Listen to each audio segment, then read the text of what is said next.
Hi, ഞാൻ doctor പ്രിയ Q&B health കെയറിലെ homoeopathic ഫിസിഷ്യനാണ്. നമ്മുടെ ഇടയിൽ ഏറ്റവും കോമൺ ആയി കാണുന്ന ഒരു ജീവിതശൈലി രോഗമാണ് ഇപ്പം പ്രമേഹം. നമ്മുടെ നാട്ടിൽ ഒരു മഹാരോഗമാണ് ഇന്ന് പ്രമേഹം എന്നറിയപ്പെടുന്നത് തന്നെ. നമ്മളെ സൈലന്റ് ആയിട്ട് അറ്റാക്ക് ചെയ്യുന്ന ഒരു കണ്ടീഷനാണ് പ്രമേഹം. ഇത്രയൊക്കെ പ്രശ്നങ്ങൾ ഉണ്ടെങ്കിലും നമ്മൾ ഇന്ന് ഒരുപാട് വീഡിയോസ് പ്രമേഹത്തെക്കുറിച്ച് സെർച്ച് ചെയ്യുന്നുണ്ടെങ്കിലും എങ്ങനെ ഭക്ഷണം നിയന്ത്രിക്കാം, ഫ്രൂട്ട്സ് കഴിക്കാവോ, അങ്ങനെ ഒരുപാട് വീഡിയോകൾ നമ്മൾ ഇതിനെപ്പറ്റി നോക്കാറുണ്ട്. ഇത്രയും അധികം നമ്മൾ പ്രമേഹത്തെക്കുറിച്ച് നമ്മുടെ വീഡിയോസ് ഒക്കെ ഉണ്ടെങ്കിൽ കൂടി ഇന്ന് ഒരുപാട് പേര് അത് വലിയ കാര്യമായിട്ട് എടുക്കാറൊന്നുമില്ല.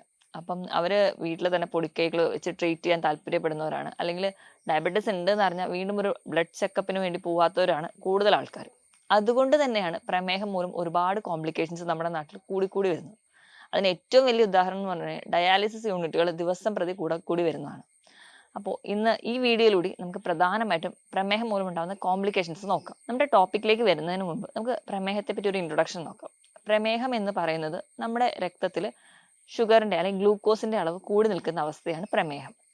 അപ്പോൾ പ്രമേഹം എന്ന് പറയുന്നത് ഷുഗർ കൂടി നിൽക്കുന്നു. എങ്ങനെയാണ് ഒരാൾ പ്രമേഹ രോഗിയാകുന്നതെന്ന് നോക്കാം. നമ്മൾ കഴിക്കുന്ന ഭക്ഷണത്തിൽ അന്നജമുണ്ട്, കൊഴുപ്പുണ്ട്, പ്രോട്ടീൻ ഉണ്ട്, അങ്ങനെ പലതും മിക്സ് ചെയ്തിട്ടാണ്. നമ്മൾ കഴിക്കുന്ന ഭക്ഷണത്തിലെ അന്നജം അത് ഡിവൈഡ് ചെയ്ത് ഗ്ലൂക്കോസിന്റെ ഫോമിലോട്ടാവും. ഈ ഗ്ലൂക്കോസ് ആണ് നമ്മൾ ഊർജ്ജത്തിനായിട്ട് അല്ലെങ്കിൽ നമ്മൾ ഓരോ പ്രവർത്തനങ്ങൾക്ക് വേണ്ടി യൂസ് ചെയ്യുന്നത്. അപ്പം നമ്മുടെ രക്തത്തിൽ ഗ്ലൂക്കോസ് എത്തുമ്പോൾ നമ്മുടെ ഓരോരോ കോശങ്ങളും, നമ്മുടെ ശരീരത്തിൽ ഒരുപാട് കോശങ്ങളുണ്ട്, ഓരോ കോശങ്ങളും ഈ ഗ്ലൂക്കോസ് ചെന്നെത്തണം. അപ്പൊ ഈ ഗ്ലൂക്കോസിനെ ഓരോ കോശങ്ങളിലും എത്തിക്കുന്നയാളാണ് ഇൻസുലിൻ. ഇൻസുലിൻ എന്ന് പറയുന്ന ഒരു ഹോർമോൺ ആണ്, പാൻക്രിയാസ് ഗ്രന്ഥി ഉൽപ്പാദിക്കുന്ന ഒരു ഹോർമോൺ.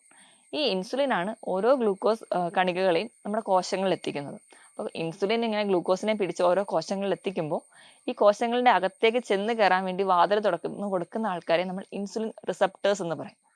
നമ്മുടെ തെറ്റായ ജീവിതശൈലി അല്ലെങ്കിൽ അധികമായിട്ട് അന്നജമടങ്ങിയ ഭക്ഷണം അല്ലെങ്കിൽ ഒരുപാട് മധുരമടങ്ങിയ ഭക്ഷണം സ്ഥിരമായി കഴിക്കുമ്പോൾ നമ്മുടെ രക്തത്തിൽ പൊതുവെ ഗ്ലൂക്കോസിന്റെ അളവ് കൂടും. ഗ്ലൂക്കോസിന്റെ അളവ് കൂടുന്നതിന്റെ ഭാഗമായിട്ട് ഈ ഇൻസുലിൻ റിസപ്റ്റേഴ്സ് നമ്മുടെ കോശങ്ങളിൽ ഒരു മിതമായ അളവിൽ മാത്രമേ ഉണ്ടാവുള്ളൂ. അപ്പൊ എല്ലാ ഇൻസുലിൻ റിസപ്റ്റേഴ്സും മതിയാകാതെ വരും ഈ ഗ്ലൂക്കോസിന് കോശങ്ങളിലേക്ക് കയറാൻ വേണ്ടി. അപ്പോൾ ഈ ഇൻസുലിൻ റിസപ്റ്റേഴ്സ് ഒരു ഹൈപ്പർ ആക്റ്റീവ് ഫോമിലോട്ട് മാറും. ഇതിനെ നമ്മൾ ഇൻസുലിൻ റെസിസ്റ്റൻസ് എന്ന് പറയും. ഈ ഇൻസുലിൻ റെസിസ്റ്റൻസ് ആണ് വീണ്ടും നമ്മളൊരു പ്രമേഹ രോഗിയിലോട്ട് മാറ്റുന്നത്. അമിതവണ്ണം ഒക്കെ ഉണ്ടെങ്കിൽ പെട്ടെന്ന് നമുക്ക് ഇൻസുലിൻ റെസിസ്റ്റൻസ് ഒക്കെ വരാൻ ചാൻസ് ഉണ്ട്. അത് നമ്മളൊരു പ്രമേഹ രോഗിയിലോട്ട് മാറ്റും. പ്രമേഹം പ്രധാനമായിട്ടും 4 ടൈപ്പാണെന്ന് നമുക്കൊക്കെ അറിയാം. ജുവനൈൽ ഡയബറ്റിസ്, നമ്മൾ ടൈപ്പ് 2 ഡയബറ്റീസ് അല്ലെങ്കിൽ നമ്മൾ ഇന്ന് കോമൺ ആയി കാണുന്ന ഡയബറ്റിസ്, പിന്നെ ഒരു ജനറ്റിക് ആയിട്ടുള്ള ഡയബറ്റിസ്, ജസ്റ്റേഷണൽ ഡയബറ്റിസ്. ഇങ്ങനെയാണ് 4 തരത്തിലാണ് കൂടുതലായിട്ടും പ്രമേഹം കാണുന്നത്. അപ്പൊ പ്രമേഹ രോഗി അല്ലെങ്കിൽ ഒരാൾ പ്രമേഹത്തിലേക്ക് പോകുന്നതിന് മുൻപ് ഒരു പ്രീ ഡയബറ്റിക് സ്റ്റേജ് ഉണ്ട്. അപ്പൊ തന്നെ നമ്മുടെ ശരീരത്തിൽ ചെറിയ ചെറിയ മാറ്റങ്ങളൊക്കെ കാണാറുണ്ട്. നമ്മുടെ കൈകാലിലെ മുട്ടുകളിൽ അല്ലെങ്കിൽ കൈ വിരലുകളുടെ മടക്കുകളിൽ, കഴുത്തിന് പുറകിലൊക്കെ സ്കിൻ കട്ടിയാവുക, ഒരു കറുപ്പ് നിറം വരിക, ഇതൊക്കെ ഒരു ഇൻസുലിൻ റെസിസ്റ്റൻസിന്റെ ടൈമിൽ ഉണ്ടാവുന്ന ചേഞ്ചസ് ആണ്. ഇതിനെ നമ്മൾ അക്കാന്തോസിസ് നൈഗ്രിക്കൻസ് എന്ന് പറയും. ഇതേ കണ്ടീഷൻ നമ്മൾ PCOD-യിലും കാണുന്നുണ്ട്. അപ്പം ഇങ്ങനെ ഒരുപാട് ചേഞ്ചസിന് പിന്നീട് നമ്മൾ എത്തുന്നത് ഒരു ഡയബറ്റിക് സ്റ്റേജ് ആണ്. ഡയബറ്റിക് എന്ന് പറയുമ്പോൾ പ്രധാനമായും ലക്ഷണങ്ങൾ എന്ന് പറയുന്നത് 3 നമുക്ക് പറയാം. Polyuria, polyphagia, polydipsia. വിശപ്പ് കൂടുതലായിരിക്കും, ഒരുപാട് തവണ മൂത്രം ഒഴിക്കാൻ വേണ്ടി പോവുക, ദാഹം അതുപോലെ തന്നെ കൂടുതലായിരിക്കും. ഇതാണ് പ്രധാനമായിട്ടുള്ള സിംറ്റംസ്. ഇത് കൂടാതെ തന്നെ പലർക്കും പല രീതിയിലുള്ള ലക്ഷണങ്ങളായിരിക്കും കാണും. ഈ ലക്ഷണങ്ങളൊക്കെ നമ്മൾ കണ്ടില്ല എന്ന് വെക്കുമ്പോഴാണ് ഇത് കോംപ്ലിക്കേഷൻസിലോട്ട് പോവുക. അപ്പം ഈ ഒരു കോംപ്ലിക്കേഷനിലോട്ട് പോകുമ്പോൾ അതൊന്ന് സോർട്ട് ഔട്ട് ചെയ്യാൻ വേണ്ടി അല്ലെങ്കിൽ റൂൾ ഔട്ട് ചെയ്യാൻ വേണ്ടിയിട്ട് എപ്പോഴും ഒരു ബ്ലഡ് ടെസ്റ്റ് നമുക്ക് അത്യാവശ്യമാണ്. നമ്മൾ ഇതുവരെയുള്ള അല്ലെങ്കിൽ കുറച്ച് കാലഘട്ടം വരെ നമ്മൾ FBSഉം PPBSഉം മാത്രമാണ് നോക്കിയിരുന്നത്. FBS എന്ന് പറയുമ്പോൾ ഭക്ഷണം അല്ലെങ്കിൽ വെള്ളം ഒന്നും കുടിക്കാതെ ഫാസ്റ്റിംഗ് ബ്ലഡ് ഷുഗർ, അതൊരു 126 വരെ നമുക്ക് നോർമലായിട്ട് എടുക്കാം. PPBS എന്ന് പറഞ്ഞാൽ ഭക്ഷണം കഴിച്ച് ഒരു 2 മണിക്കൂറിന് ശേഷം എടുക്കുന്നത്. പോസ്റ്റ് പാൻട്രിയൽ ബ്ലഡ് ഷുഗർ ലെവൽ അതൊരു 200 വരെയൊക്കെ നമ്മളൊരു നോർമലാക്കി വെക്കുന്നുണ്ട്. പക്ഷെ ഇന്ന് നമ്മൾ ഏറ്റവും കൂടുതൽ HbA1c-യാണ് ഡിപ്പെൻഡ് ചെയ്യുന്നത്. HbA1c എന്ന് പറയുന്നത് 3 മാസത്തെ ആവറേജ് ബ്ലഡ് ഷുഗർ ലെവലാണ്. അതൊരു 5.4 അല്ലെങ്കിൽ 5.7 വരെയൊക്കെ ആണെങ്കിൽ നോർമലാണ്. ഒരു 6.4 ഒക്കെ ആകുമ്പോഴത്തേക്കും ഒരു ഡയബറ്റിക് സ്റ്റേജിലോട്ട് എത്തി. കൃത്യമായൊരു ബ്ലഡ് ചെക്കപ്പ് ഒക്കെ ഉണ്ടെങ്കിൽ ഒരു പരിധി വരെ നമുക്ക് മറ്റ് കോംപ്ലിക്കേഷൻസിലോട്ടൊന്നും പോകാതെ തന്നെ പ്രമേഹത്തെ കൺട്രോൾ ചെയ്യാൻ പറ്റും. അപ്പൊ ആരൊക്കെയാണ് പ്രധാനമായിട്ടും ഈ പ്രമേഹത്തെ പേടിക്കേണ്ടത് നമുക്ക് നോക്കിയാൽ നമുക്കറിയാം. അമിതവണ്ണമുള്ളവർ അല്ലെങ്കിൽ നമ്മുടെ മാതാപിതാക്കൾക്കോ നമ്മുടെ കുടുംബത്തിലെ ഒരു പ്രമേഹത്തിന്റെ പാരമ്പര്യം ഉണ്ടെങ്കിൽ, അല്ലെങ്കിൽ നമുക്ക് ജസ്റ്റേഷണൽ ഡയബറ്റീസ്, ഇപ്പൊ സ്ത്രീകളുടെ കേസ് എടുക്കുകയാണെങ്കിൽ പ്രഗ്നന്റ് ആയിരിക്കുമ്പോൾ ഡയബറ്റീസ് ഉള്ളവർ, അല്ലെങ്കിൽ ഹൈപ്പർ ടെൻഷനോ കൊളസ്ട്രോളോ ഒക്കെ കൂടി നിൽക്കുന്നവർ എപ്പോഴും പ്രമേഹത്തെ ഒന്ന് പേടിക്കണം. അപ്പം അങ്ങനെയുള്ളവർ ഇടയ്ക്കിടയ്ക്ക് ഒരു 6 മാസം കൂടുമ്പോഴെങ്കിലും ഈ HbA1c ഒക്കെ ഒന്ന് നോക്കുകയാണെങ്കിൽ അത് വളരെ ഉപകാരപ്പെടും. അപ്പം നമുക്ക് ഒരു കോംപ്ലിക്കേഷൻസിലോട്ട് പോവാതെ സോർട്ട് ഔട്ട് ചെയ്യാം. ഇനി നമ്മുടെ പ്രധാനപ്പെട്ട ടോപ്പിക്കിലേക്ക് കിടക്കാം. അതാണ് കോംപ്ലിക്കേഷൻസ് എന്തൊക്കെയാണ്. അപ്പോൾ ഈ പ്രമേഹ രോഗികളുടെ കോംപ്ലിക്കേഷൻസ് എടുക്കുകയാണെങ്കിൽ പ്രധാനമായും 2 ടൈപ്പ് കോംപ്ലിക്കേഷനാണ് കാണിക്കാറ്. ഒന്നാമത്തേതെന്ന് പറഞ്ഞു കഴിഞ്ഞാൽ അക്യൂട്ട് ആയിട്ടുള്ള കോംപ്ലിക്കേഷൻസ്. രണ്ടാമത്തേന്ന് പറഞ്ഞാൽ ക്രോണിക് അല്ലെങ്കിൽ ദീർഘകാലമായിട്ട് നീണ്ടു നിൽക്കുന്ന കോംപ്ലിക്കേഷൻസ്. നമ്മൾ അക്യൂട്ടായിട്ട് എടുക്കുന്ന കേസിൽ ഫസ്റ്റ് വൺ എന്ന് പറയുന്നത് ഹൈപ്പോഗ്ലൈസീമിയാണ്. പ്രമേഹമല്ലേ എൻ്റെ പ്രശ്നം, അതുകൊണ്ട് ഭക്ഷണം ഒന്നും കഴിക്കണ്ട, ഇൻസുലിൻ കൃത്യമായിട്ട് അങ്ങ് എടുത്താൽ മതി എന്ന് ചിലരങ്ങ് തീരുമാനിക്കും. അതിൻ്റെ ഭാഗമായിട്ട് നമ്മൾ അധികമായിട്ട് ഇൻസുലിൻ എടുക്കുകയും വേണ്ട രീതിയിൽ ഭക്ഷണം പ്രോപ്പറായി കഴിക്കാതെ വരികയും അങ്ങനെ വരുന്ന കണ്ടീഷനിൽ പെട്ടെന്ന് നമ്മുടെ ഗ്ലൂക്കോസ് ലെവൽ കുറഞ്ഞു പോകും. ഇത് നമ്മുടെ ഹൈപ്പർ ഗ്ലൈസീമിയേക്കാളും വളരെ ദോഷം ചെയ്യുന്ന ഒന്നാണ് ഹൈപ്പോഗ്ലൈസീമിയ. പെട്ടെന്നുണ്ടാകുന്ന ഒരു ഷോക്കിലേക്ക് വരെ പോകാൻ ഹൈപ്പോഗ്ലൈസീമിയ കാരണമാകും. അപ്പോൾ ഏറ്റവും ഇമ്പോർട്ടൻ്റ് ആയിട്ടുള്ള ഒരു കോംപ്ലിക്കേഷൻ എന്ന് പറയുമ്പോൾ ഹൈപ്പോഗ്ലൈസീമിയാണ്. ഇത് കൺട്രോൾ ചെയ്യാൻ വേണ്ടിയിട്ട് നമ്മൾ കൃത്യമായിട്ട് ഭക്ഷണം കഴിക്കുക. നമ്മൾ ഒരു ഡയറ്റ് ഫോളോ ചെയ്യുന്നുണ്ടെങ്കിൽ കൃത്യമായിട്ട് ആ ഡയറ്റ് തന്നെ എടുക്കുക. അതിനോടൊപ്പം തന്നെ ഒരു ഡോക്ടറുടെ നിർദ്ദേശപ്രകാരം വേണ്ട രീതിയിൽ ടാബ്ലറ്റോ ഇൻസുലിനോ എടുത്തു കഴിഞ്ഞാൽ ഈ ഒരു കണ്ടീഷൻ നമുക്ക് ഒഴിവാക്കാൻ പറ്റും. പെട്ടെന്ന് തന്നെ വിയർക്കുക, പെട്ടെന്ന് നെഞ്ചിടിപ്പ് കൂടുക, കുഴഞ്ഞു പോകുക, ഭയങ്കരമായ ക്ഷീണം, ഇതൊക്കെ ഒരു ഡയബറ്റിക് പേഷ്യൻ്റ് ഉണ്ടെങ്കിൽ എത്രയും പെട്ടെന്ന് ഒരു കൺസൾട്ടേഷൻ എടുക്കുക, അല്ലെങ്കിൽ ഒരു ഡോക്ടറെ കാണുകയാണ് വേണ്ടത്. കാരണം ഹൈപ്പോഗ്ലൈസീമിയ വന്നിട്ടുണ്ടെങ്കിൽ ഡെത്ത് വരെ സംഭവിക്കാൻ വളരെ ഈസി ആയിട്ട് നടക്കുന്ന ഒരു കാര്യമാണ്. ഇനി രണ്ടാമത്തെ കോംപ്ലിക്കേഷൻ എന്ന് പറഞ്ഞാൽ കീറ്റോ അസിഡോസിസ് ആണ്. കീറ്റോ അസിഡോസിസ് എന്ന് പറഞ്ഞു കഴിഞ്ഞാൽ ഈ പ്രമേഹ രോഗികളിൽ പെട്ടെന്ന് ഗ്ലൂക്കോസ് കുറയും. ഗ്ലൂക്കോസ് ആണ് നമ്മുടെ ശരീരത്തിൽ ഊർജ്ജം നൽകുന്നത്. ഗ്ലൂക്കോസിന്റെ അളവ് കുറയുന്നതിന്റെ ഭാഗമായിട്ട് നമ്മുടെ ശരീരത്തിലെ കൊഴുപ്പിനെ ഊർജ്ജത്തിന് വേണ്ടി ഡിപ്പെൻഡ് ചെയ്യാൻ തുടങ്ങും. ഇങ്ങനെ കൊഴുപ്പ് ബ്രേക്ക് ഡൗൺ ചെയ്യുമ്പോൾ കീറ്റോൺ എന്ന് പറയുന്ന ഒരു കോമ്പൗണ്ട് ആണ് ഉണ്ടാകുന്നത്. ഈ കീറ്റോൺ നമ്മുടെ ശരീരത്തിൽ ഒരുപാട് ഡിപ്പോസിറ്റ് ചെയ്യുക, അല്ലെങ്കിൽ നമ്മുടെ ബ്ലഡിൽ കീറ്റോണിന്റെ അളവ് കൂടുന്നതിന്റെ ഭാഗമായിട്ട് ഓക്കാനം, ഛർദിൽ തുടങ്ങിയ ബുദ്ധിമുട്ടുകൾ നമുക്ക് കാണുന്നതായി കാണാം. ഇതൊക്കെയാണ് കീറ്റോ അസിഡോസിന്റെ ഒരു ലക്ഷണം. അപ്പം ഹൈപ്പോഗ്ലൈസീമിയയും കീറ്റോ അസിഡോസിസ് ആണ് അക്യൂട്ടായിട്ട് ഡയബറ്റീസിൽ കാണുന്ന കോംപ്ലിക്കേഷൻസ്. രണ്ടാമതായിട്ട് നമുക്ക് ക്രോണിക് കോംപ്ലിക്കേഷൻസ് അല്ലെങ്കിൽ ദീർഘകാല കോംപ്ലിക്കേഷൻസ് എന്തൊക്കെയാണെന്ന് നോക്കാം. അത് പ്രധാനമായിട്ടും ഉണ്ടാകുന്നത് നമ്മുടെ പ്രമേഹം നമ്മുടെ രക്തക്കൊഴലുകളെ ബാധിക്കുമ്പോഴാണ്. അത് 2 തരത്തിലുണ്ട്. ചെറിയ രക്തക്കൊഴലുകളെ ബാധിക്കുമ്പോൾ മൈക്രോവാസ്കുലാർ എന്നും വലിയ രക്തക്കൊഴലുകളെ ബാധിക്കുമ്പോൾ മാക്രോവാസ്കുലാർ എന്നും പറയാം. അപ്പോൾ നമ്മുടെ കണ്ണിനെയാണ് ഏറ്റവും ആദ്യം ബാധിക്കുന്നത്. അതുകൊണ്ട് നമുക്ക് ആദ്യം തന്നെ നമ്മുടെ കണ്ണിൽ എന്തൊക്കെ ചേഞ്ചസ് ആണ് ഉണ്ടാവുന്നത് നോക്കാം. Diabetic retinopathy.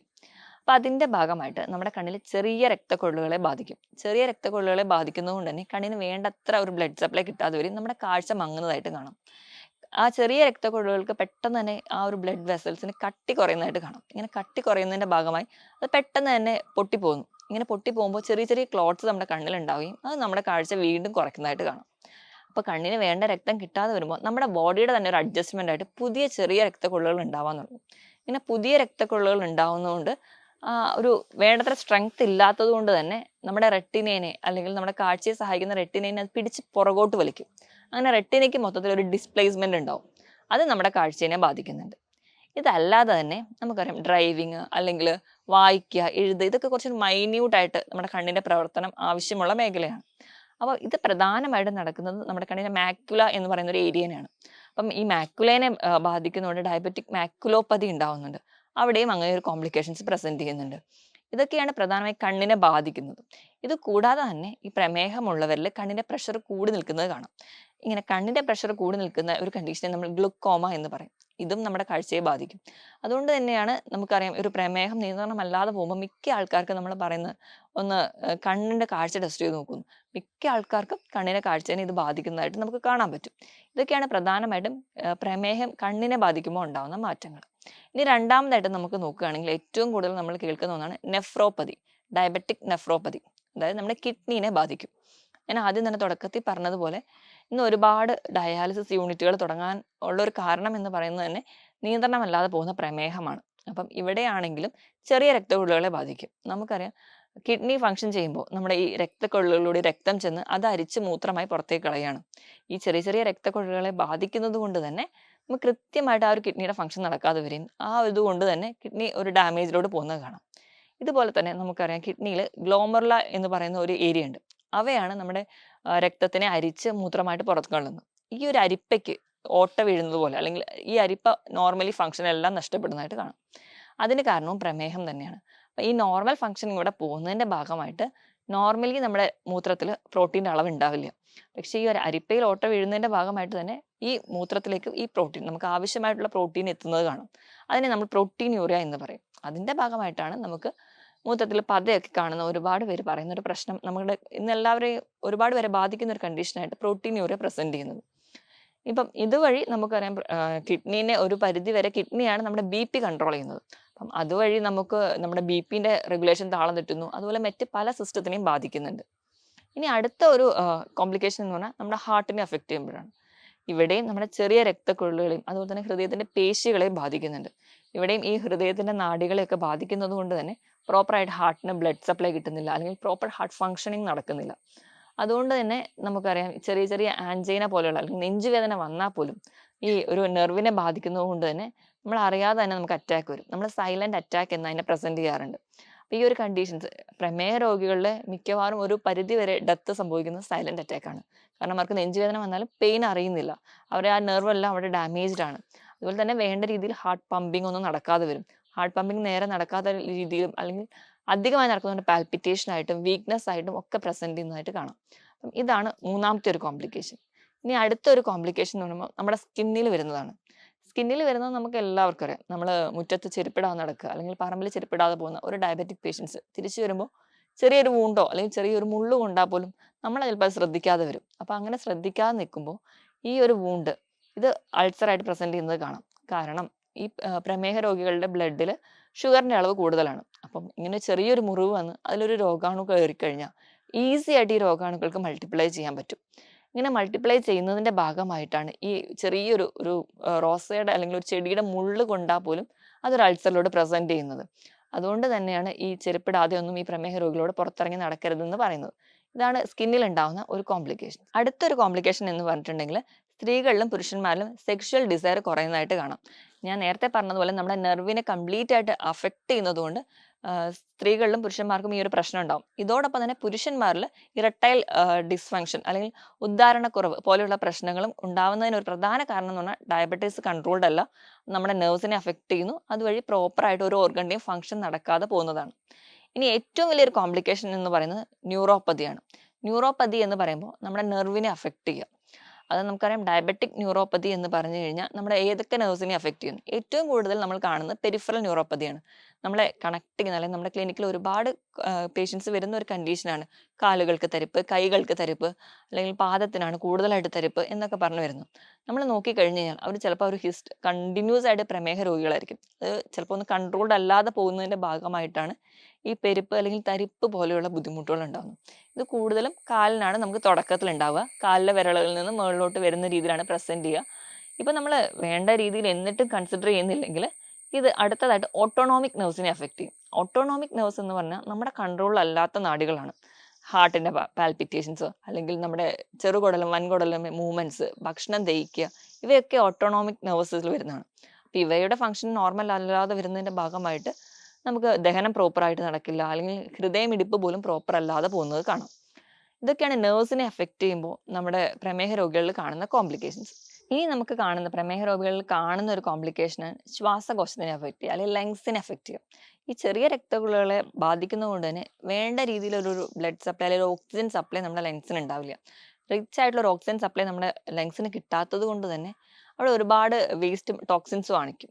ഇതിലേക്ക് പെട്ടെന്നൊരു ഇൻഫെക്ഷൻ വരികയാണ്. ഏത് തരത്തിലുള്ള ഇൻഫെക്ഷൻ ആണ്, ഇപ്പൊ ഫംഗസ് ഇൻഫെക്ഷൻ ആണ്, ബാക്ടീരിയൽ ഇൻഫെക്ഷൻ, എന്ത് വന്നാലും പെട്ടെന്ന് തന്നെ സ്പ്രെഡ് ചെയ്യുന്നത് കാണാം. ഇത് നമ്മുടെ ലങ്സിനെ കംപ്ലീറ്റ് ആയിട്ട് അതിന്റെ ഒരു ഫംഗ്ഷൻ നശിപ്പിക്കുന്നത് കാണാം. അപ്പൊ ഫംഗസ് ഇൻഫെക്ഷൻ ആണ് കൂടുതലായിട്ടും, ഈസ്റ്റ് ഇൻഫെക്ഷൻ ഒക്കെ ലങ്സിൽ കൂടുതലായിട്ട് നിൽക്കുന്നത് പ്രധാനമായിട്ടും പ്രമേഹ രോഗികളാണ്. ഇനി അടുത്തൊരു കോംപ്ലിക്കേഷൻ എന്ന് പറയുന്നത് സ്ട്രോക്ക് ആണ്. ഇതും ഈ ചെറിയ രക്തക്കുഴൽ, നമ്മുടെ തലച്ചോറിലുള്ള ചെറിയ ചെറിയ രക്തക്കുഴലുകളെ ബാധിക്കും. അപ്പൊ അവിടെയൊക്കെ എന്ന് വെച്ച് കഴിഞ്ഞാൽ ഈ രക്തക്കുഴലുകൾ പറഞ്ഞ രീതിയിൽ തന്നെ കട്ടി കുറഞ്ഞു പോകും. കട്ടി കുറയുന്നതിന്റെ ഭാഗമായിട്ട് ആ ഇലാസ്റ്റിസിറ്റി നേച്ചർ നശിക്കുന്നതിന്റെ ഭാഗമായി ബ്ലഡ് സപ്ലൈ ഒക്കെ വരുന്ന സമയത്ത് അത് പെട്ടെന്ന് ബ്രേക്ക് ഔട്ട് ചെയ്യും. അവിടെ ഒരു ക്ലോട്ട് ഫോം ചെയ്യും. ആ ഒരു ക്ലോട്ട് ഏത് ഏരിയ ആണെന്ന് നോക്കിയിട്ട് ആ ഒരു ഏരിയയിൽ ചിലപ്പോൾ റൈറ്റ് സൈഡോ ലെഫ്റ്റ് സൈഡോ ചിലപ്പോൾ സ്പീച്ച് ആവാം, എങ്ങനെയാണ് അത് എവിടെയാണ് അല്ലെങ്കിൽ അതിൻ്റെ ഒരു ലൊക്കേഷൻ എവിടെയാണെന്ന് നോക്കിയിട്ട് നമുക്ക് സ്ട്രോക്ക് ഉണ്ടാവുന്നതും കാണാം. ഇതൊക്കെയാണ് പ്രധാനമായിട്ടും പ്രമേഹ രോഗികളിൽ കാണുന്ന കോംപ്ലിക്കേഷൻസ്. ഇത് കൂടാതെ തന്നെ ഇപ്പം ഞാൻ പറഞ്ഞ ഓരോ സിസ്റ്റത്തിനെ വെച്ചിട്ട് എങ്ങനെയാണ് പ്രമേഹ രോഗികളെ ബാധിക്കുന്നതെന്നാണ്. ഇത് കൂടാതെ തന്നെ നോൺ ആൽക്കഹോളിക് ആയിട്ടുള്ള ഫാറ്റി ലിവർ കൂടുതലായിട്ട് നിൽക്കുന്നത് കാണാം. അല്ലെങ്കിൽ ലിവറിന്റെ മറ്റ് കോംപ്ലിക്കേഷൻസിലൂടെ അല്ലെങ്കിൽ ഗ്രേഡ് 1 ഫാറ്റി ലിവർ ഉള്ള ഒരാൾ ഡയബറ്റിക്കും കൂടെ കഴിഞ്ഞാൽ പെട്ടെന്ന് ഒരു എൻ സ്റ്റേജ് സിറോസിസിലോട്ട് പോകുന്നത് കാണാം. റെക്കറന്റ് ആയിട്ട് മോണരോഗങ്ങൾ, നമ്മുടെ വായിൻ്റെ ഉള്ളിൽ ചെറിയ ചെറിയ അൾസേഴ്സ് ആയിട്ട് പ്രസന്റ് ചെയ്യുക, അത് റിക്കറന്റ് ആയിട്ട് വരിക, ഈ ഒരു ഇൻഫെക്ഷൻസ് ഒക്കെ നിൽക്കുകയാണെങ്കിൽ നമ്മൾ ശ്രദ്ധിക്കേണ്ടതാണ്. നമുക്കൊരു ഡയബറ്റിക് ഉണ്ടോ അല്ലെങ്കിൽ നമ്മൾ ഡയബറ്റിക് ആണോ എന്ന് സോർട്ട് ഔട്ട് ചെയ്യേണ്ടതാണ്. അതിന് നമ്മൾ എപ്പോഴും ഡിപ്പെൻഡ് ചെയ്യേണ്ടതെന്ന് പറയുന്ന ഒരു ഡോക്ടറെയാണ്. സ്വന്തം ചികിത്സിക്കാതെ എപ്പോഴും ഒരു ഫിസിഷ്യന്റെ കൺട്രോളിൽ തന്നെ നമ്മുടെ ട്രീറ്റ്മെന്റ് എടുക്കുകയാണെങ്കിൽ നമുക്ക് ഈസി ആയിട്ട് നമുക്ക് നമ്മുടെ കൃത്യമായ ഡയറ്റ് കൂടി ഉണ്ടെങ്കിൽ ഈസി ആയിട്ട് കൺട്രോൾ ചെയ്യാൻ പറ്റുന്ന ഒരു രോഗം മാത്രമാണ് ഡയബറ്റിസ്. ഇനി നമ്മളൊരു മാനേജ്മെന്റ് സൈഡ് എടുക്കുകയാണെങ്കിൽ മാനേജ്മെന്റ് സൈഡ് എന്ന് പറയുമ്പോൾ എല്ലാ അസുഖങ്ങളും അവർ തന്നെ അല്ലെങ്കിൽ അവർ സ്വന്തം തന്നെ ട്രീറ്റ് ചെയ്യാൻ പോവുക അങ്ങനെയാണ്. പക്ഷേ ഡയബറ്റിസ് എന്ന് പറയുന്ന ഒരു രോഗം എന്ന് പറയുന്നത് നമ്മളെ ഉള്ളിൽ ഇങ്ങനെ കാർന്ന് തിന്നുന്ന ഒരു രോഗമായതുകൊണ്ട് തന്നെ നമ്മൾ ഫാമിലി മൊത്തത്തിൽ വേണം ഒരാൾ പേഷ്യൻസ് ഉണ്ടെങ്കിൽ അവരെ ട്രീറ്റ് ചെയ്യാൻ. അപ്പം ഉദാഹരണം പറയുകയാണെങ്കിൽ ഇപ്പം നമ്മുടെ വീട്ടിൽ നമ്മുടെ അച്ഛനോ അമ്മയ്ക്കോ എങ്ങാനും ഡയബറ്റിക് ആണെങ്കിൽ അല്ലെങ്കിൽ നമുക്ക് അങ്ങനെ ഒരു ചാൻസ് ഉണ്ടെങ്കിൽ അവരെ കൃത്യമായിട്ട് ബ്ലഡ് ചെക്കപ്പിന് കൊണ്ടുപോകണം. കൃത്യമായിട്ട് ഒരു ഡോക്ടറുടെ കൺസൾട്ടേഷൻ എപ്പോഴും എടുക്കണം. ഇനിയിപ്പോൾ അവർ പുറത്ത് പോയിട്ട് വരികയാണെങ്കിലോ അല്ലെങ്കിൽ ഇടയ്ക്കിടയ്ക്ക് അവർ കുളിച്ച് കഴിഞ്ഞ് വരുന്ന സമയത്ത് ഇടയ്ക്കെങ്കിലും അവരുടെ കാൽപാദങ്ങളും കയ്യും ഒക്കെ എവിടെയെങ്കിലും ഒന്ന് നോക്കണം. ചെറിയ ചെറിയ മുറിവുകളുണ്ടോ? ചിലപ്പോൾ അവർ ആ ഒരു വേദന ഇല്ലാത്തതുകൊണ്ട് അവർ ചിലപ്പോൾ ആ മുറിവ് അറിയുന്ന കൂടി ഉണ്ടാവില്ല. എന്തെങ്കിലും സ്കിന്നിന് കളർ ചേഞ്ചസ് ഉണ്ടോ? ഇപ്പോൾ ഉദാഹരണം പറയുകയാണെങ്കിൽ സ്കിന്നിൽ ഇപ്പം ഒരു ഡയബറ്റിക് രോഗികളുടെ സ്കിൻ ആണെങ്കിൽ അവർ ഡ്രൈ സ്കിന്നായി പോകുന്നത് കാണാം. കുറച്ച് കഴിയുമ്പോഴത്തേക്കും ആ ഒരു സ്കിന്നിന് കട്ടി കൂടുന്നു. കഴുത്തിന് പുറകിൽ മടക്കുകളിൽ കൈ വിരലുകളുടെ മടക്കുകളിലൊക്കെ ആ ഒരു ഡാർക്ക്നെസ് ഒരു ബ്ലാക്ക് കളർ ആവുന്നു. ഇപ്പൊ കാലിലെടുക്കുകയാണെങ്കിൽ നമ്മുടെ കാലിലെ എല്ലുകളുടെ മുകളിലൊക്കെ ചെറിയ ചെറിയ കുമിളകൾ കാരണമില്ലാതെ പ്രത്യക്ഷപ്പെടുന്നു. അത് ചെറുതായിട്ട് പൊട്ടിപ്പൊലിക്കുന്നു. അതൊരു അൾസറിലോട്ട് പോകുന്നു. ഇങ്ങനെ ഒരുപാട് പ്രശ്നങ്ങൾ നമ്മൾ ശ്രദ്ധിച്ചു കഴിഞ്ഞാൽ തന്നെ ഈസി ആയിട്ട് നമുക്ക് തിരിച്ചറിയാൻ പറ്റുന്ന ഒരു കണ്ടീഷനാണ്. അപ്പൊ അതുപോലെ തന്നെ ഇപ്പൊ മൂത്രമൊക്കെ ആണെങ്കിൽ പതയുണ്ടെങ്കിലോ അല്ലെങ്കിൽ മൂത്രത്തിൽ എന്തെങ്കിലും നിറവ്യത്യാസങ്ങൾ ഉണ്ടെങ്കിൽ, കൂടുതൽ തവണ മൂത്രം പോകുന്നുണ്ടെങ്കിൽ, വിശപ്പ് കൂടുതലായിട്ടുണ്ടെങ്കിൽ, ദാഹം കൂടുതലായിട്ടുണ്ടെങ്കിൽ, ഇങ്ങനെ ചെറിയ ചെറിയ സിംറ്റംസ് കാണുമ്പോൾ തന്നെ അവരൊരു ഡോക്ടറെ അടുത്ത് തന്നെ എത്തിക്കുക. കൃത്യമായ ഒരു ഡയറ്റ് ഉണ്ട്, അതോടൊപ്പം തന്നെ കൃത്യമായിട്ട് ഒരു മരുന്നുണ്ടെങ്കിൽ നമുക്ക് ഈസി ആയിട്ട് ഡയബറ്റീസ് കൺട്രോൾ ചെയ്യാൻ പറ്റും. അപ്പോൾ ഈ പറഞ്ഞതുപോലെ നമ്മൾ എല്ലാവരോടും ഒത്തൊരുമിച്ച് നോക്കുകയാണെങ്കിൽ നമ്മുടെ വീട്ടിൽ ഒരു ഡയബറ്റിക് പേഷ്യൻസ് പോലും ഇല്ലാതെ നമുക്ക് അതിനെ ക്ലിയർ ഔട്ട് ചെയ്യാൻ പറ്റും. അപ്പം ഞാൻ ഇത്രയും പറഞ്ഞ കാര്യങ്ങളിൽ നിങ്ങൾക്ക് ആർക്കെങ്കിലും എന്തെങ്കിലും സംശയങ്ങളുണ്ടെങ്കിൽ താഴെ കാണുന്ന നമ്പറിൽ കോൺടാക്ട് ചെയ്യുക. മറ്റൊരു ഹെൽത്ത് ടോപ്പിക്കുമായിട്ട് വീണ്ടും കാണുന്നതുവരെ നന്ദി.